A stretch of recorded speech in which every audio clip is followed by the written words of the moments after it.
이제 오늘부터 우리 계시록 말씀 나누도록 하겠습니다. 계시록 1장 1절에서 3절의 말씀을 가지고 우리 계시록 펴자마자 나오지요.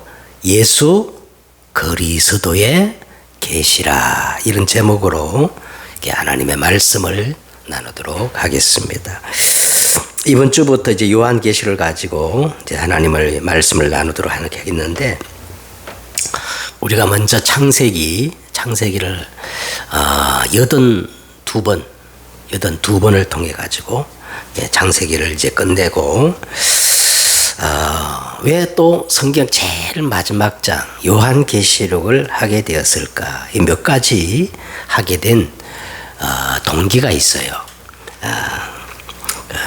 첫째는요, 이 요한계시록은 우리가 먼저 말씀을 나누었던 이 창세기의 흐름과 가장 잘 연결되어지고 가장 잘 맞는 성경입니다. 창세기는 모든 시작과 이게 근본을 밝히는 책이라면, 계시록은요, 성경 66권, 창세기를 비롯해서 성경 66권을 마무리하고 완성시키는 그런 아주 중요한 성경책입니다. 4절을 한번 보세요. 이제도 계시고 전에도 계셨고 장차 오실 자. 8절에도 주 하나님 이르시되 나는 알파와 뭐라 그랬어요? 오메가. 이 성경을 기록했던 헬라어에 보면은 그 영어 알파벳처럼 제일 마지막 첫째 글자가 A, 알파, 마지막 오메가. 그러니까 제일 처음 나오는 글자가 알파, 마지막 글자가 뭐라고요? 오메가. 예수님이 그렇다는 거예요. 그러면서 이제도 있고 전에도 있었고 장차 오실 자요. 또 반복해서 얘기합니다. 17절에도 보세요. 나는 처음과 뭐라 그랬어요? 마지막이니. 그러니까 이 처음 성경이 창세기였고 마지막 성경이 뭡니까? 요한계시록이라. 그래서 오늘 이 표현들이 우리가 이제 성경 읽다 보면요, 계속 요한계시록에 이렇게 반복되어 나옵니다. 이 표현이. 그 의미가 뭐냐면, 이 요한계시록은 모든 성경의 주제와 내용을 완성하는 너무나 중요한 성경책입니다. 그리고 이 요한계시록을 또 하게 된 것은 두 번째로 이 종말 시대에 가장 필요한 책입니다. 종말을 살아가는 우리에게 가장 필요한 책이 어떤 책이라고요? 요한계시록이. 왜냐하면 종말이라고 하면, 말세, 종말이라고 하면은 예수님께서 부활하시고 승천하셨잖아요. 승천하시면서 예수님이 반드시 내가 다시 오리라 약속하셨어요. 그래서 예수님이 부활하시고 승천하심부터 예수님이 다시 오실 그 기간을 뭐라 그러냐면 종말이라 그럽니다. 알겠지요? 저와 여러분이 그러면 이 종말 중에 어떤 시대를 살고 있느냐면 종말의 마지막 끝부물, 그걸 이제 말세 지말이라 그러는데, 우리가 지금 살고 있는 이 시대는 종말 중에 말세 지말에 해당되는 그 시대를 살고 있기 때문에 종말 중에서도 말세 지말을 살고 있는 우리에게 가장 필요한 책이 뭐겠어요? 계시록이겠죠. 또 세 번째, 아주 이거는 내 개인적인 중요한 이유인데,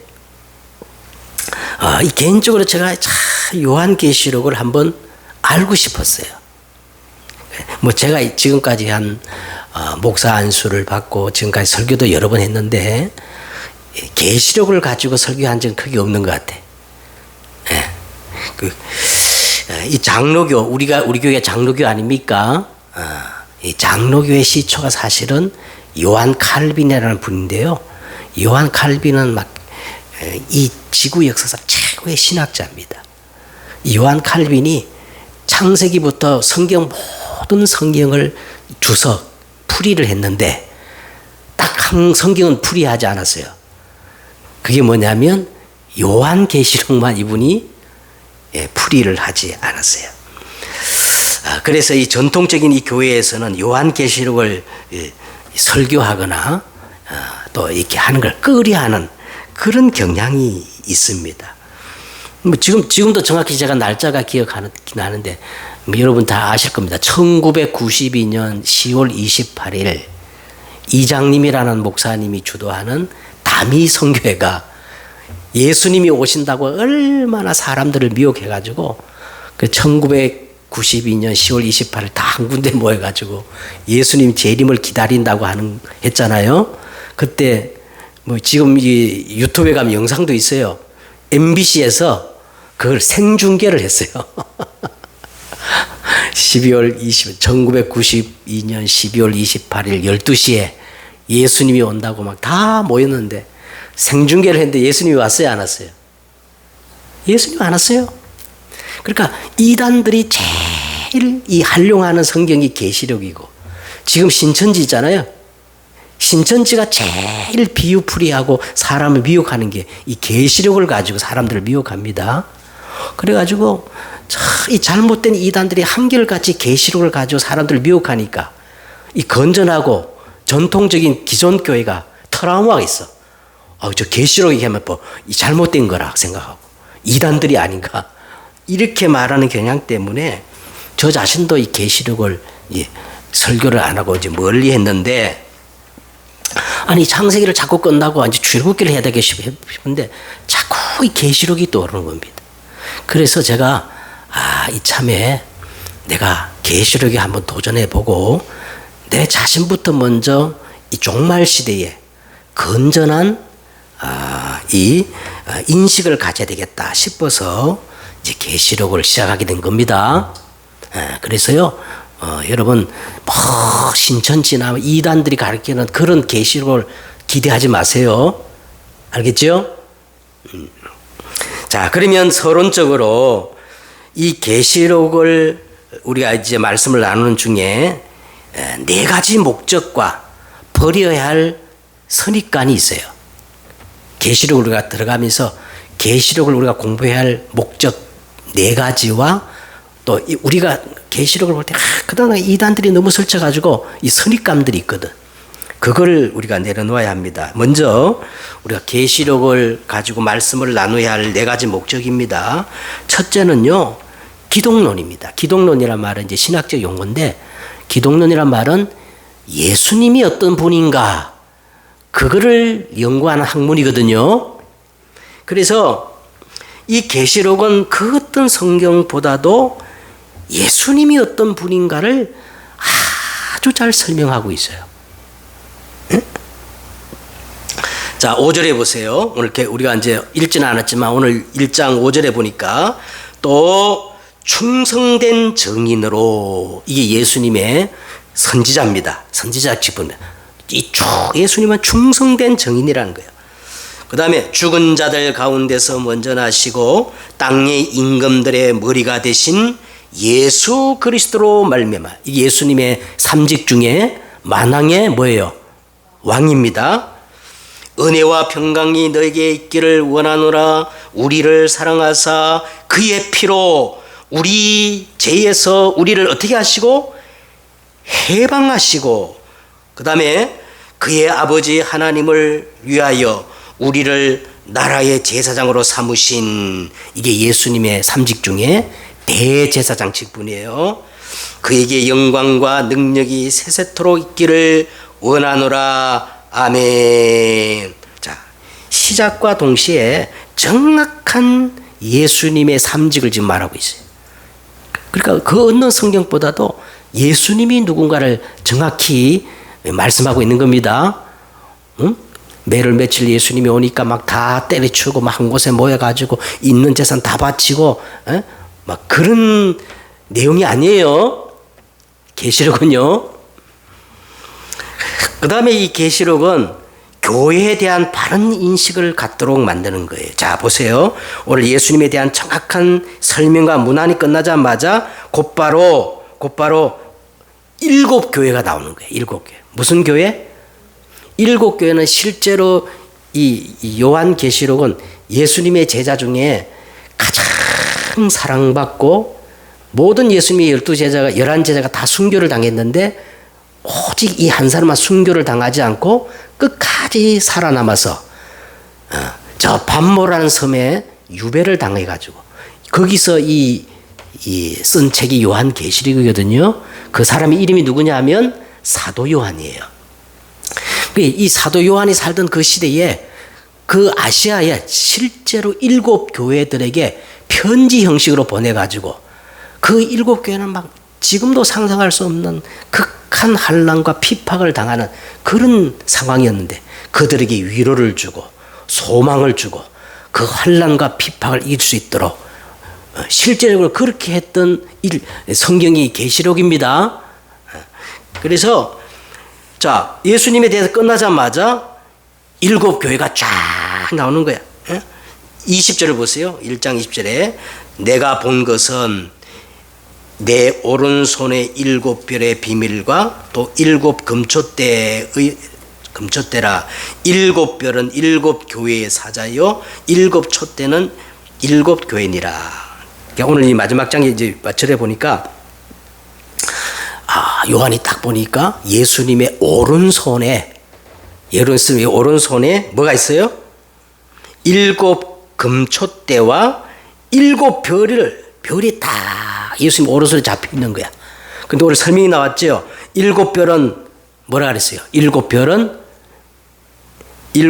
7 교회의 사자. 다시 말하면 7 교회를 담임하고 있는 목사님이고 7 촛대는 뭐라 그랬어요? 7 교회라고 그랬어요. 그러니까 예수님을 설명하고 나자마자 이제 3장까지 이 교회가 쫙 나옵니다. 그래서 요한계시록은 교회에 대한 바른 인식을 갖도록 해주는 성경입니다. 또 이제 4장부터 이제 5장, 요한계시록 4장부터 5장에 보면은 어떤 일이 이제 나오느냐 하면 저 천상 하나님 보좌에서 드려지는 예배가 나오는 거예요. 예배. 4장 5장에 보니까 천상에서 드려지는 예배가 얼마나 어마무시하겠어요. 천천만만의 성가대, 선자들의 성가대를 그래서 여러분 여기서 기독교의 엄청난 작품들이다. 아까 여기 우리 막 면류관 드리는 이 장면은 다 어디 나오냐면 계시록 4장과 5장에 천상에서 드려지는 예배 그 광경에서 나오는 내용들입니다. 여기서 보면 막 핸델의 메시아 중에 막 크라이막스 할렐루야라는 찬양 아세요? 그것들이 저 요한계시록 4장 5장에서 나오는 이 작품들입니다. 그리고 마지막에 이 종말에 대한 바른 건전한 인식을 갖도록 하기 위해서 우리가 요 계시록을 우리가 공부해야 할 이유가 있습니다. 그래서 이 요한계시록은 미래에 나타날 일들을 막 퍼즐을 맞추고 비밀번호 맞추듯이 특별한 사람만이 해석하도록 그렇게 우리에게 주신 말씀이 아니에요. 종말을 살아가는 우리에게 가장 실제적인 그런 필요한 성경인 줄 믿습니다. 자, 그러면 이제 서론적으로 두 번째, 그럼 요한계시록을 하기 전에 벗어버려야 할 선입관이 있어요. 저도 지금까지 가지고 있었고 일반적인 성도들도 다 가지고 있는 선입관이 있는데 첫째는 요한계시록은 굉장히 어려운 책이고 아무나 해석하지 못하는 책이다. 이 선입감이 있거든요. 이걸 벗어버려야 됩니다. 요한계시록은 어려운 책이 아니고 아주 쉬운 성경이다. 할렐루야. 응? 요한계시록이 어려운 것은 그동안 우리가 가지고 있었던 이 잘못된 무지함, 못난 호기심, 이 잘못된 선입관 때문에 어렵다고 생각하는 것입니다. 하나님께서 우리에게 이 66권 성경을 줄 때는 쉽게 이해시키려고 가르쳐 주시려고 성경을 주신 거예요. 이 성경을 아주 특별한 사람만 풀이할 수 있는, 그래서 막 우리를 미궁에 빠뜨리고 우리를 어렵게 하기 위해서 퍼즐을 맞추듯이 비밀번호 맞추듯이 그렇게 하기 위해서 성경을 주신 게 아닙니다.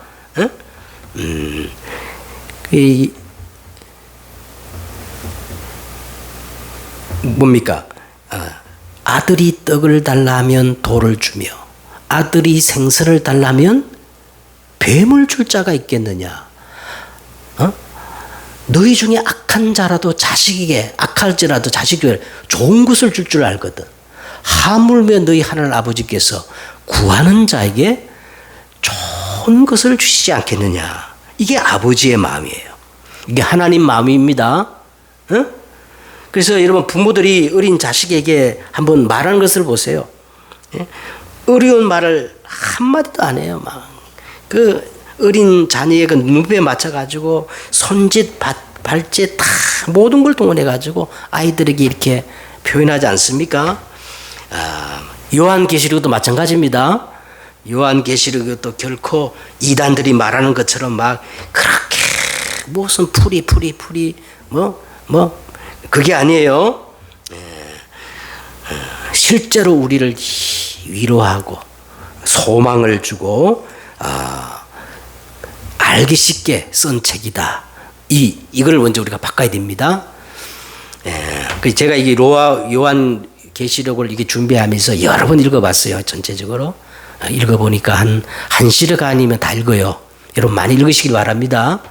이준원 목사님이 하는 말씀이 정말 성경과 맞는가 확인하기 위해서도 1시간이면 툴딱 읽으니까 많이 읽으시길 바랍니다. 읽어보니까 요한계시록은 뻔해요. 답이. 뻔한 답이에요. 요한계시록은 어떤 답이냐면 세상은 반드시 마지막이 있다는 거예요. 세상은 반드시 종말이 있다는 겁니다. 누가 정하신 거예요? 한 번 죽는 것은 사람에게 이것도 종말이에요. 정해져 있어요. 이거는 과학자들도 그렇게 말합니다. 지금 과학자들이요, 지구가 영원하지 않다는 거예요. 지금 기상이변, 식량 문제, 막 이 지구 오염, 복합적인 문제가 한꺼번에 터지면 어느 날 지구는 끝이 난다는 겁니다. 과학자들도 하는 얘기요. 요한계시록은요, 반드시 마지막이 있다는 거예요. 이 과정 속에서 세상에 막 전쟁, 기근, 오늘 요한계시록 보면 막 엄청난 일이 벌어지죠. 그런데 그리스도의 답을 가진 자는 이런 일, 저런 일, 어떤 일이 일어나도 상관없다. 이게 요한계시록의 가르침입니다. 알겠죠? 그리고 마침내 사단, 이 세상의 역사와 불의한 자들은 하나님의 공의로운 심판을 받게 된다는 겁니다. 하나님은 다 헤아리고 계신다는 거예요. 예? 그리고 마침내 하나님은 이제 끝부분에 가면 하나님이 새 하늘과 새 땅, 새 땅으로 오직 하나님이 택하신 자들만 그 하나님의 새 땅, 새 하늘에 들어가서 새 예루살렘에서 영원토록 하나님을 예배하는, 이게 요한계시록의 모든 내용입니다. 예? 이게 요한계시록의 끝이에요. 이게 끝이에요. 예. 여기 불만 있는 사람 있습니까? 다른 이 일을 재현하는 사람이 있다면 그 사람은 지금 틀린 겁니다. 그런 사람들이 전부 어디에 빠져요? 신천지에 빠져요. 신천지에 빠져. 자, 그러면 왜 요한계시록은 우리에게 이해하지 못할, 읽어보면 막 이상이나 환상이나 상징들이 굉장히 많이 나오거든요. 왜 그러면 요한계시록이 그렇습니까? 요한계시록은 유대인들의 이 문학 중에요, 묵시문학이라는 게 있어요. 묵시문학. 예를 들어서 다니엘서, 에스겔서, 구약, 이게 다 묵시문학인데 요한계시록도 이렇게 묵시문학의 형태로 기록되어 있는 거예요. 이 묵시문학이란 말은 이상이나 상징을 통해 가지고 감추어진 하나님의 뜻을 설명하고 미래에 대한 소망을 주는 내용으로 이루어진 문학 양식입니다. 그러면 왜 요한계시록이 묵시문학의 형태로 택했냐면, 그래가지고 막 이 요한계시록을 다 보면 이상이나 환상이나 막 이해 못할 막 상징들이 막 많이 나오거든요. 많이 나오는데 왜 그런가 하니까, 여러분, 하나님은 온 우주와 만물을 창조하신 창조주예요. 여러분, 우리가 뭘 듣는다, 본다, 이런 것들은 다 제한적인 거예요. 너무 큰 소리도 듣지 못하고 너무 작은 소리도 우리는 못 들어요.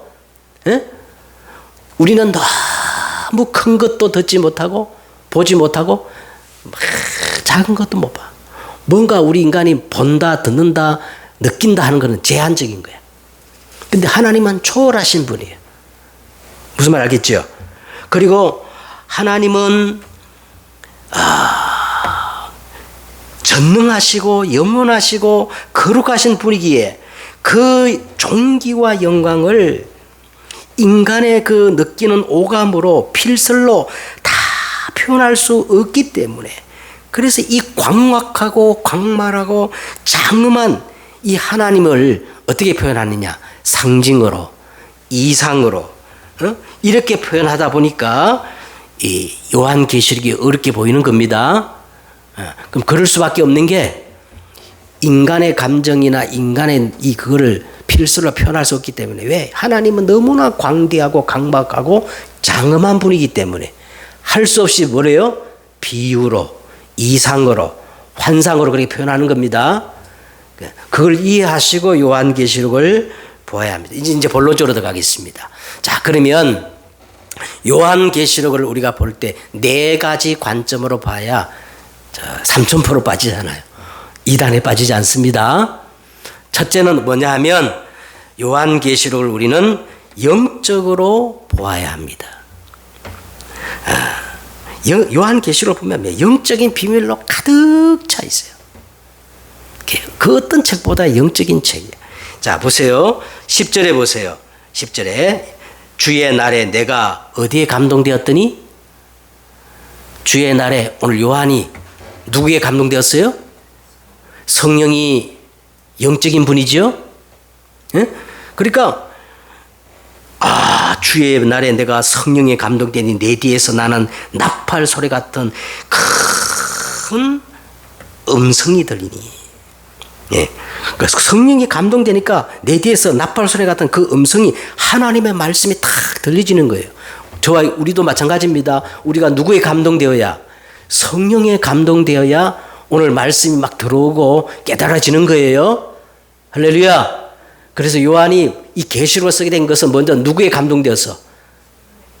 이 영이신 성령에 감동되어 가지고 말씀이 들려지게 됐다는 거예요. 자, 그 다음에 4절을 보세요. 보좌 앞에 있는 7영. 자, 이 예수님 앞에, 보좌에 앉으신 예수님 앞에 지금 무슨 몇 개 영이야? 7영이라는, 이 창세기를, 계시록을 보면 계속 7이라는 숫자가 나와. 이건 완전수예요. 하나님의 숫자예요. 완전한 주의 사자를 얘기할 때 7영이라 그러는 거야. 천사입니다. 그 천사를 이렇게 비유적으로 얘기했단 말이에요. 이 천사의 활동은, 그러니까 어떤 우리나라의 아주 유명한 신학자가 그랬어요. 제가 직접 들었어요. 지금은 천사의 활동이 끊어졌다는 거예요. 지금 천사들이 활동을 하지 않는다는 게 참 무식한 말이에요. 오늘 계시록 전반에 전체에 누가 활동하고 있어요? 7영, 이 천사가 예수님을 보좌하고 심부름합니다. 그러니까 이 전부 뭐냐? 영적인 역사입니다. 그 다음에 보세요. 이 사단의 역사. 우리가 창세기 3장 1절에 이 뱀이 나오잖아요. 요한계시록에 그걸 보고 옛뱀이라 그래요. 옛뱀. 그리고 사단의 이름, 사단의 기원, 사단의 역사, 사단의 운명, 이걸 정확히 다 세밀하게 설명하는 성경이 요한계시록입니다. 알겠죠?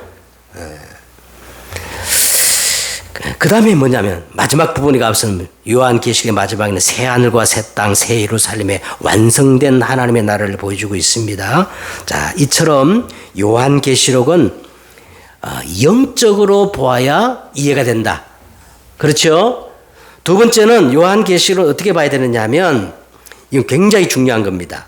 그리스도로 담난 사람이 보아야 됩니다. 그리스도로 답이 나지 않는 사람이 이거 보잖아요. 그럼 저 이만희처럼요. 지가 보혜사라는 거예요. 지가 하나님이라는 거예요. 근데 그 말에 사람들이 지금 얼마나 추정하고 있습니까? 자, 요한계시록은 어떤 사람이 봐야 된다? 먼저 그리스도로 담난 사람이 보아야 이게 보여지는 성경입니다. 자, 오늘 요한계시록을 만나자마자 자, 1절에 보세요. 예수 그리스도의 뭐다? 계시라. 이 말은요. 그리스도로 담난 사람에게 예수님이 보여주는 성경이라는 거예요. 계시는 보여주는 거거든요. 내가 막 비밀을 깨달아 가지고 알아지는 성경이 아니고 누가 보여줘야 깨닫는 성경이라는 거예요. 예수 그리스도가 계시란 말은 커튼으로 가려져 있는데 계시란 말은 이 커튼을 딱 열면 보이잖아요. 그 예수님이 그렇게 보여줘야 깨달아지는 성경이라는 겁니다. 자, 이건 한번 찾아봐야 됩니다. 계시록 5장을 한번 보세요. 계시록 5장에 보니까 자, 읽겠습니다. 내가 봄에 자, 내가는 이제 요한이에요. 요한이 봄에 보좌에 앉으신 이의 오른손에 뭐가 있어요? 이 보좌에 앉으신 이의 오른손에 뭐가 있죠? 두루마리 성경이 있는 거야. 특히 이제 이 두루마기는 뭐냐? 요한계시록이야. 요한계시록 내용입니다.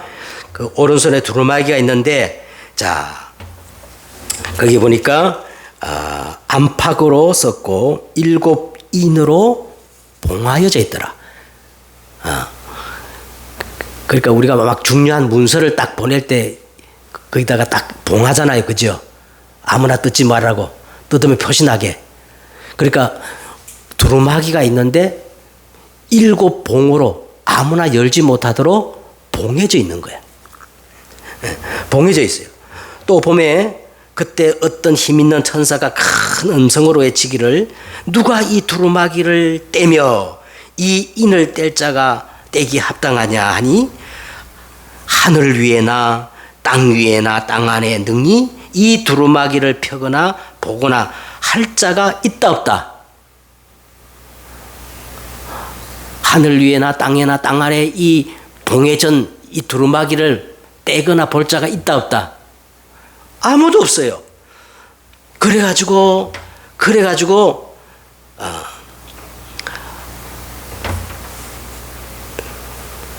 이 요한이 그걸 보고 크게 울었다는 겁니다. 그렇죠? 펴거나 자가 보거나 할 수 없더라. 그래서 그 두루마기를 펴거나 보거나 하기 합당한 자가 보이지 아니하기로 내가 크게 울었더니 이제 5절을 보세요. 장로 중에 한 사람이 내게 말하되 울지 말라. 중요합니다. 이제부터 유다 지파의 사자 다윗의 뿌리가 이겼으니 이 두루마리와 그 7영을 떼시리라 하더라. 자, 우리 창세기 배웠죠? 그리스도가 누구 지파로 왔어요? 유다 지파의 사자 다윗의 뿌리가 그럼 누구예요? 이 예수님이 그 봉해져 있는 두루마기를 떼시는 거예요. 자, 그러므로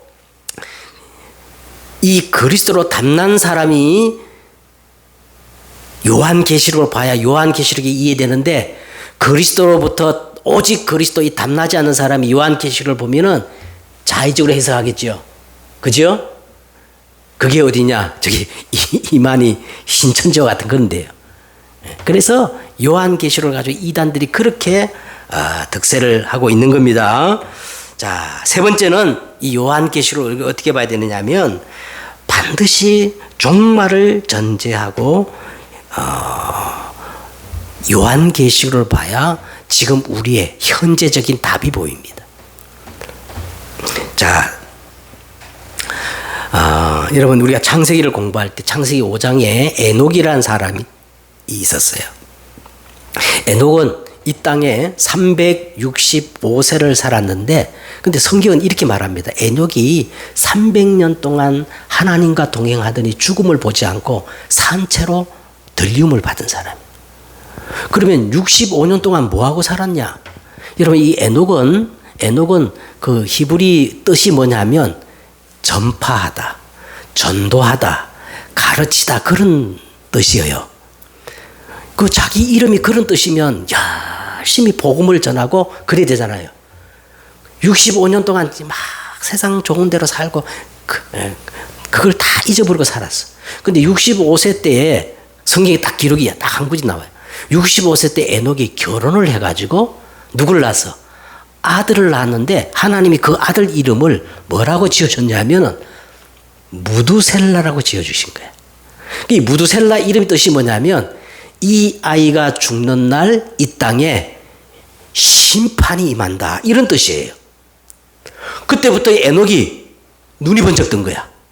그 애를 키우면서 내가 이래 살아서는 안 되겠구나 하면서 그때부터 하나님과 매일같이 에녹이 300년 동안 매일같이 이 하루는 내게 마지막 날이야. 내가 마음대로 살 수가 없어. 그래서 몇백 년 동안 하나님 동행했다고요? 300년 동안 하나님과 동행하다가 죽음을 보지 못하고 보지 않고 들림을 받은. 근데 정확히 에녹이 난 무두셀라가요 969세를 살았는데 무두셀라가 죽는 날 정확히 노아 홍수가 터지는 겁니다. 그러니까 에녹은 그 마지막을 다 누구보다도 잘 알고 있었기 때문에 매일매일 흩트게 살아갈 수가 없는 거예요. 자, 그게 지금 요한계시록이 우리에게 주는 가르침이라는 거예요. 예를 들어서 우리 김효원 집사님 오늘 딱 7시에 죽는다 그러면 어떻게 살 거예요? 7시에 죽는다 이게 내가 내 종말을 안다면 이 남은 이 시간이 소중해요, 안 소중해요? 그죠? 그걸 지금 요한계시록이 우리에게 주는 교훈이라는 겁니다. 그리고 이 종말이라고 갈 때는 첫째는 3가지 종말이 있어요. 누구나 다 인생의 마지막이 있습니다.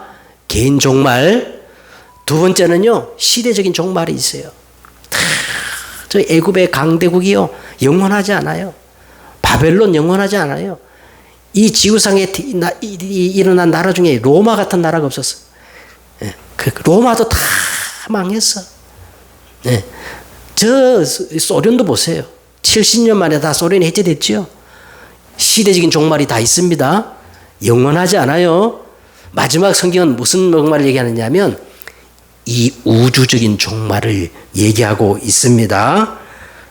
세계 복음화가 끝나는 날 예수님이 다시 오신다는 거예요. 그래서 심판하시고 새 하늘과 새 땅을 연다는 이 우주적인 종말을 얘기하고 있습니다. 그래서 우리는 요한계시록을 볼 때 반드시 이 4가지 관점 꼭 우리가 기억하셔야 됩니다. 첫째는 영적으로 봐야 된다. 두 번째는 요한계시록 그리스도로 탐난 사람이 보아야 바른 해석이 되어진다. 그리고 세 번째는 반드시 종말을 전제하고 요한계시록을 보아야 할 줄 믿습니다. 이제 결론을 맺겠습니다. 종말을 살아가는 자세, 이게 이제 사실은 요한계시록의 전체 내용입니다. 종말을 살아가는 자세가 이제 나오는데 이 요한계시록은 진짜 우리에게 하고 싶은 메시지는 우리가 어떻게 이 땅에 살아가야 할 것인가, 그걸 구체적으로 얘기를 하고 있는 거예요. 첫째는 여러분 복음의 본질을 회복하셔야 돼요. 가장 먼저 복음이 누구라 그랬죠? 예수 그리스도예요. 예수 그리스도를 하나님이 우리에게 보내셨는데 왜 하나님이 우리를 보내셨느냐? 하나님이 세상을 이처럼 사랑하사 그래서 독생자를 주셨다는 거예요. 알겠지요? 그래서 이 복음은 예수 그리스도인데 복음의 본질이 뭐냐면 사랑이에요. 그래서 성경은 이렇게 말합니다. 만물이 마지막이 가까워왔으니 그러므로 너희가 서로 사랑하라. 무엇보다도 서로 사랑할지니. 그러니까 이 복음의 본질이 뭡니까? 사랑입니다. 그래서 영혼을 사랑하는 것이 뭐냐? 전도라는 거예요. 영혼을 사랑하는 게 뭐예요? 그래서 이 천국 복음이 모든 민족에게 전거되어야 하니 그제야 어떻게 해요? 예수님이 오신다 그랬어요.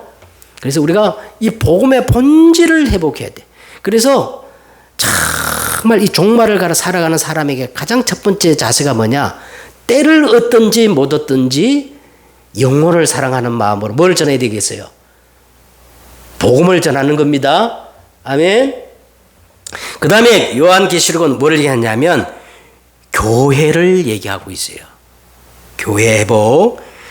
히브리서 10장 25절이 말합니다. 모이기를 피하는 어떤 사람들의 습관과 같이 하지 말고 오직 권하여 그날이 가까울수록 더욱 모이기에 힘쓰라는 거예요. 모여가지고 뭐해요? 예배를 회복하라는 겁니다. 알겠죠? 응? 네. 교회를 이제 회복하고, 그 다음에 4장, 5장에 보니까 예배를 우리가 회복하게 되고, 마지막으로 요한계시록 이제 그 다음 7장부터 쫙 이제 보면은요, 이제 6장부터 이제 19장부터 보면은 실제적인 영적 싸움을 싸워야 되는 거예요.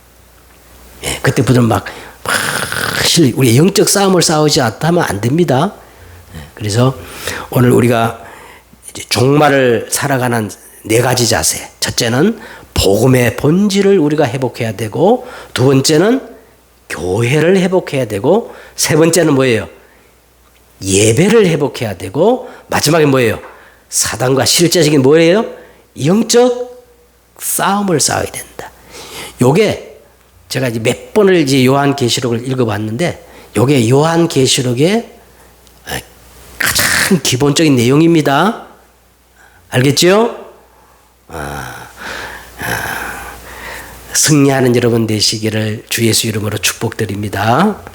기도하겠습니다. 하나님, 오늘부터 7인으로 봉인된 요한계시록을 우리가 말씀을 나누기를 원합니다. 하나님, 이 요한계시록을 우리가 말씀 나누는 중에 정말 우리 인생의 모든 문제가 해결되어지고, 하나님 말씀을 살아가는 성도로서 능히 모든 것들을 우리가 승리할 수 있는 비밀을 회복하는 시간들이 되어지게 하옵소서. 주 예수 그리스도의 이름으로 기도드렸사옵나이다. 아멘.